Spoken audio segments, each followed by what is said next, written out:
LSU misses on another transfer portal offensive tackle. So where do the Tigers turn next? Let's talk about it. Locked on LSU. Let's go.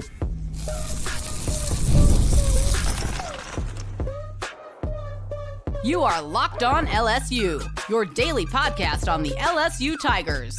Part of the Locked On Podcast Network, your team every day. Okay, let's get it. It is Locked on LSU, your team every day. I'm your host, Matt Moscona. Thanks so much for making us your first listen. We're free, available wherever you get podcasts, of course, on YouTube as well. So please subscribe. And as always, one of the fastest ways to help us grow is by leaving your comments below. Today's episode is brought to you by GameTime. Download the GameTime app, create an account, use the code LOCKEDONCollege for $20 off your first purchase.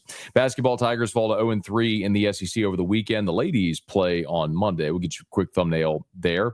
Kyren Lacy turned himself into authorities and was released on bond. We'll give you the absolute latest that we have on the former LSU Tiger and his current legal troubles. But we'll start with LSU and the transfer portal, as we know full well that LSU in this portal cycle has done incredible work. They're currently at 15 commitments or signings, and they have the number one portal class in America.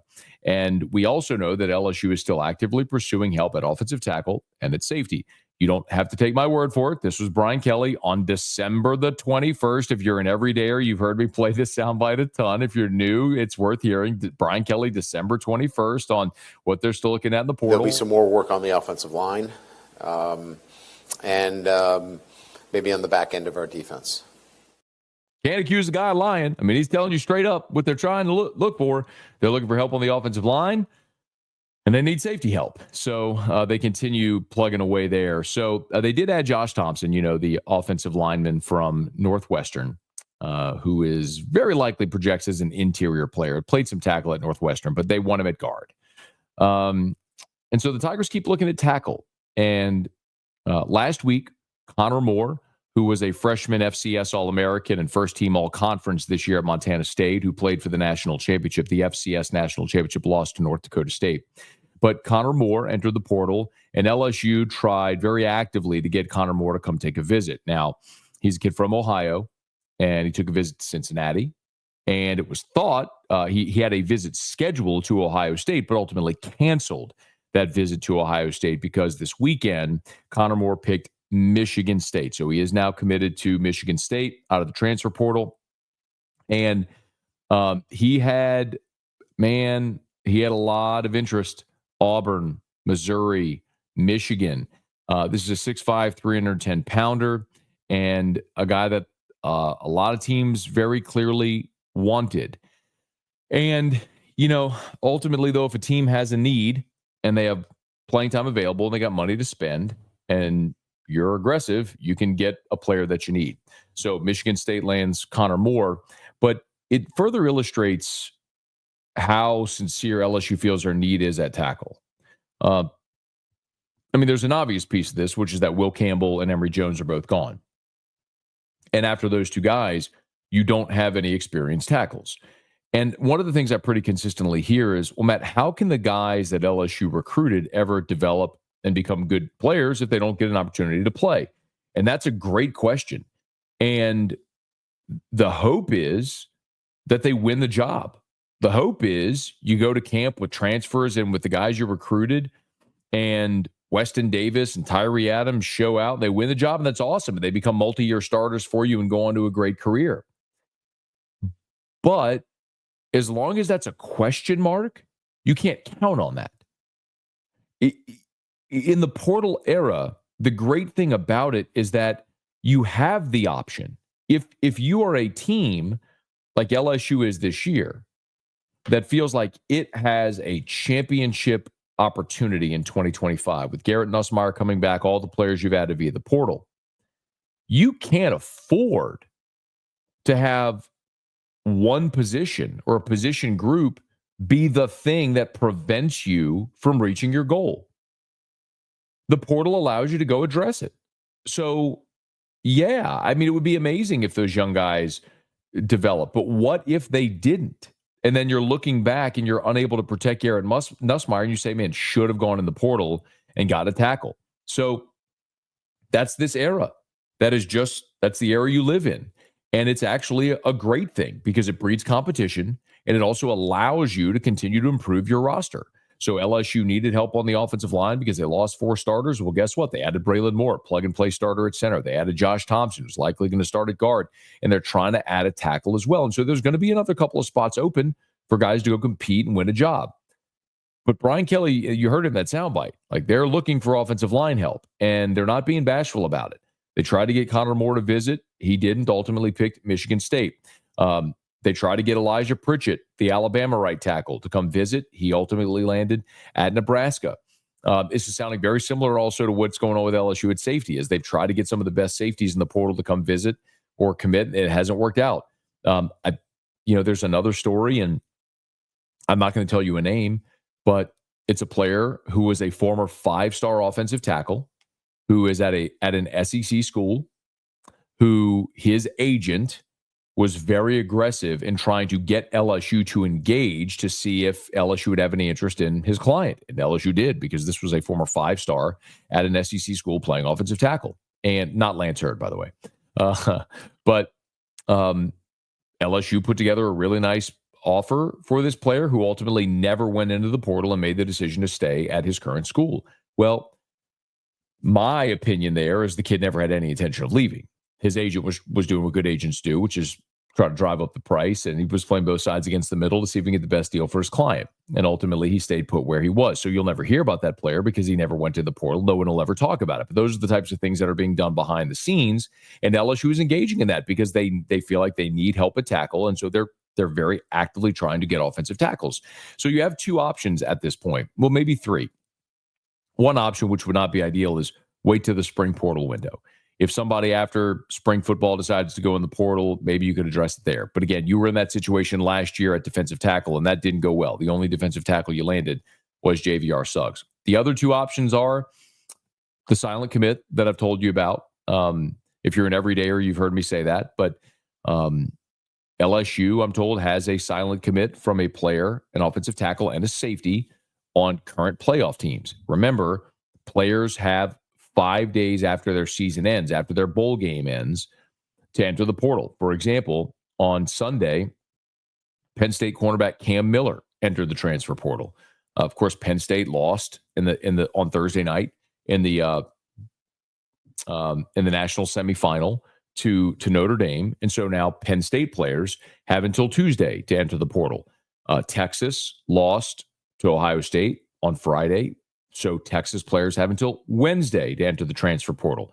For Notre Dame and Ohio State playing in the national championship game, they'll play on January the 20th. They'll have until the 25th to enter the portal. So far from done yet as far as the number of players that could enter the portal. So you wait to the spring, you wait for your silent commit if he may come up, or you look at guys currently in the transfer portal. And the bottom line is, when you look at players available at offensive tackle in the transfer portal, it's slim pickings. The highest rated uncommitted tackle in the transfer portal is Ratrell Perry from Central Connecticut State. He's a 3-star transfer, 6'7", 323. He's the highest rate. He's the 15th best tackle according to 24/7 in this portal cycle. So that's the best uncommitted tackle right now. And if you're looking for the next top uncommitted tackle, I'm sitting here scanning. Here it is. It's Will Reed, the 56th best tackle from Princeton. So point is, if you're looking at guys currently in the portal, it's slim pickings, which is why every time a high caliber player at a position of need enters the portal, LSU's pouncing. We talked about Tamarcus Cooley, the safety from NC State. That's why they also were after Conenr Moore.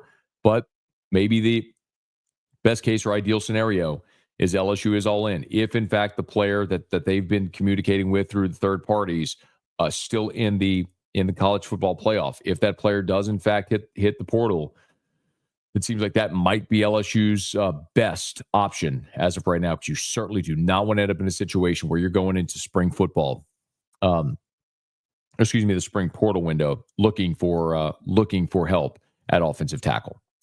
Okay, as that develops, we'll certainly continue to keep you up to date. We mentioned the same with Kyren Lacy. His legal situation is taking a turn, so we'll give you the absolute latest next. Locked on LSU, your team every day. If you are attending the new 12-team college football playoff, what an incredible experience that could be. My goodness. I was fortunate enough to be able to attend the Sugar Bowl with Notre Dame and Georgia. If you have never been to a college football playoff game, was able to go back in 2019 when LSU played Oklahoma in the Peach Bowl, and of course the national championship game against Clemson. Nothing quite like it. And GameTime has a new feature called GameTime Picks that makes getting tickets for events even easier. It filters out the fluff to show you only incredible deals on seats, so you don't have to waste time searching through thousands of tickets. So recently, of course, with the college football playoff here, what a great time to check out GameTime. And the super deal in particular stands out as the best value for the event. I love that you could see the seat views before you buy. The app shows you the total cost up front with no surprise fees at checkout. Plus, the on-time ticket delivery and the lowest price guarantee gives you complete peace of mind. Take the guesswork out of buying tickets with GameTime. Download the GameTime app, create an account, and use the code LOCKEDONCollege for $20 off your first purchase. Terms apply. Again, create an account and redeem with the code LOCKEDONCOLLEGE for $20 off. Download GameTime today. Last minute tickets, lowest prices guaranteed.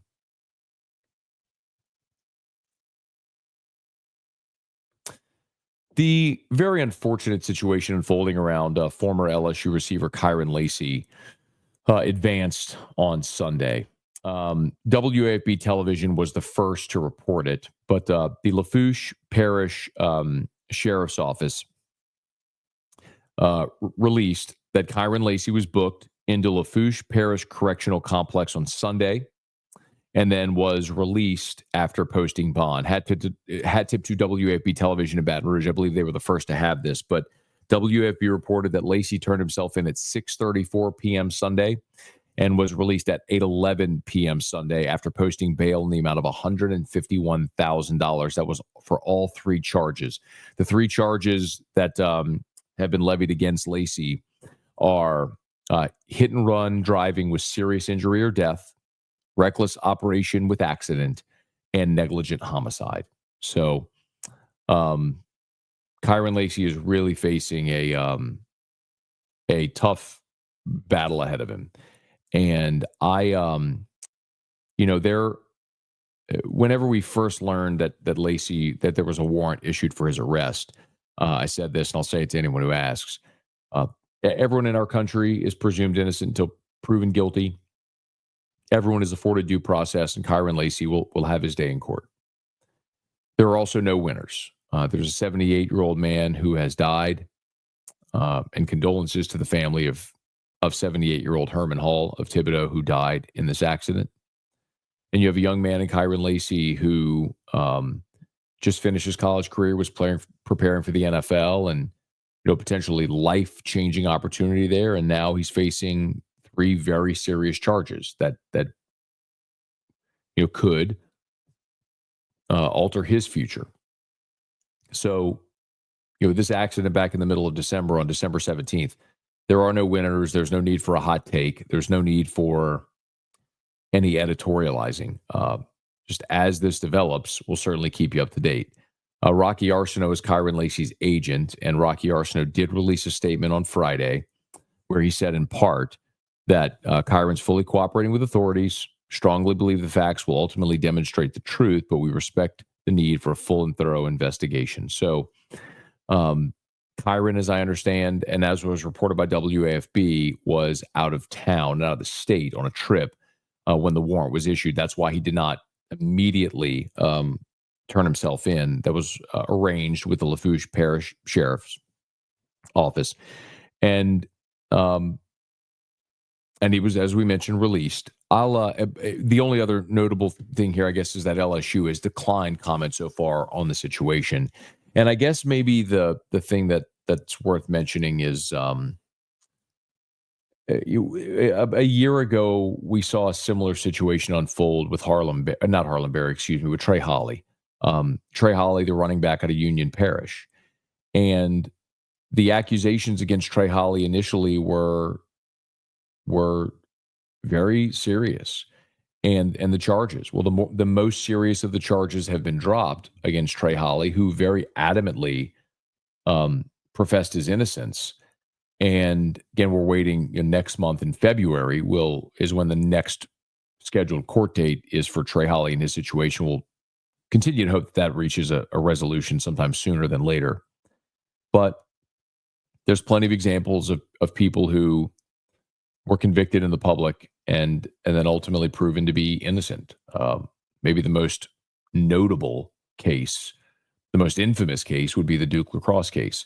I'm not saying that's what happened here, and I'm not suggesting that Kyren Lacy did nothing wrong. I have no idea. All I'm saying is we do live in a country where there is a presumption of innocence until proven guilty, and Kyren Lacy deserves his day in court. So as this develops, we'll certainly keep you up to date, but condolences to the family.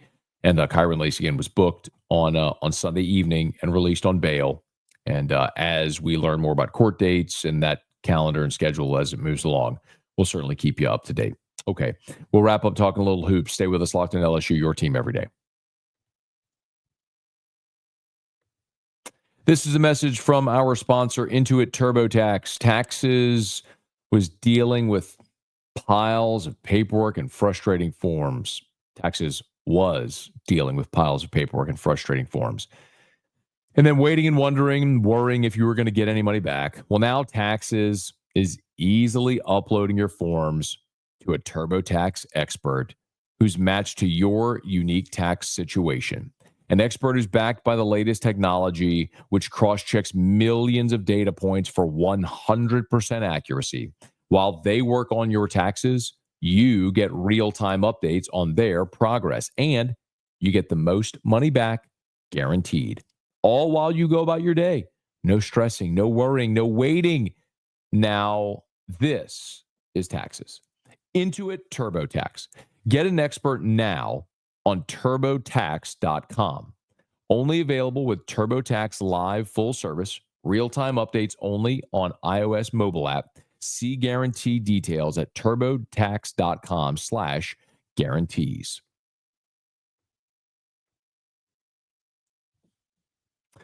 As we wrap up today's episode of Locked on LSU, we haven't yet talked about LSU's loss to Ole Miss on the hardwood, and I'm going to be quite candid with you. I don't know how much time here on the show we'll spend talking about LSU basketball games moving forward. The Tigers have now played 3 games in conference.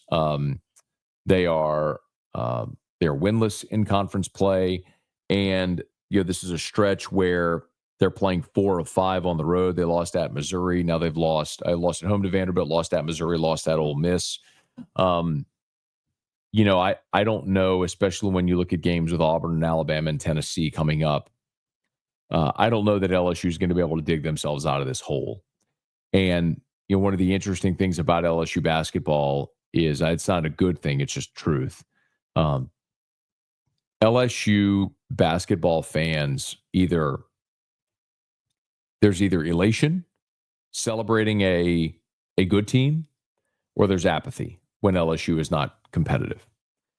What you miss with LSU basketball is the indignance. When things aren't going well, people being upset, LSU fans bypass that.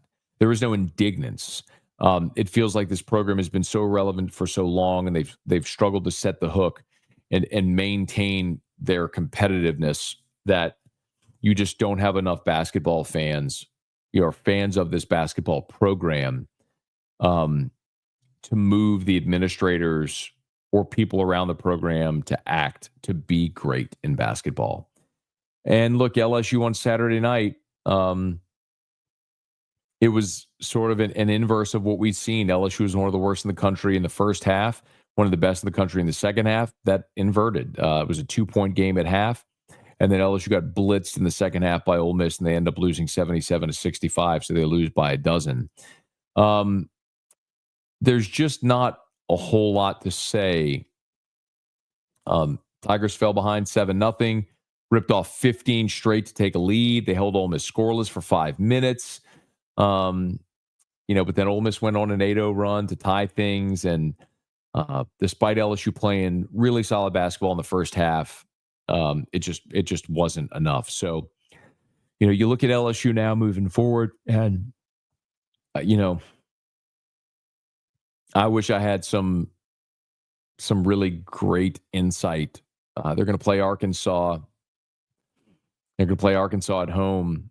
And this is an Arkansas team under John Calipari in year one that, they've got a famous coach, and they've got some NBA players on that roster.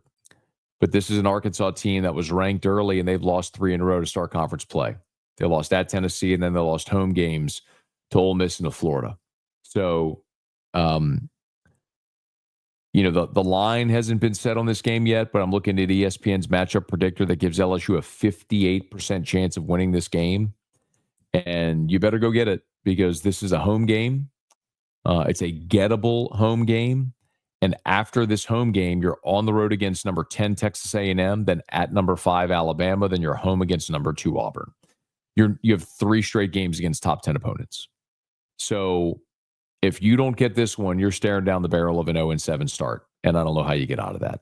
So a disappointing result on Saturday for LSU at Ole Miss.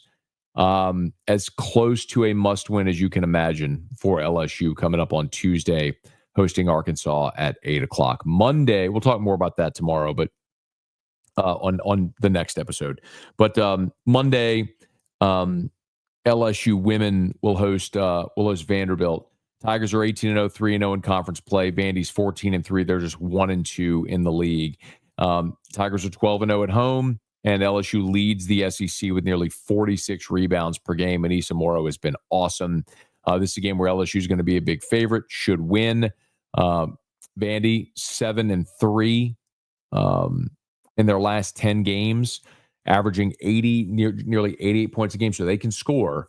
But LSU offensively should be enough in this ball game to go get it done and move and continue and move to a 4-0 in conference play. So the women play on Monday. The men's team plays on Tuesday. Basketball season in full swing, but if we're being honest, it's really just a bridge to baseball, where everyone is really excited about what Jay Johnson and his squad might be able to do here in 2025. Okay, that'll do it for us here on today's episode of Locked On LSU. Thanks so much for making it your first listen. We're free, available wherever you get podcasts, of course, on YouTube as well. So please subscribe and let a friend know that if they love the Tigers, we got you here every single day for Locked On LSU, your team every day.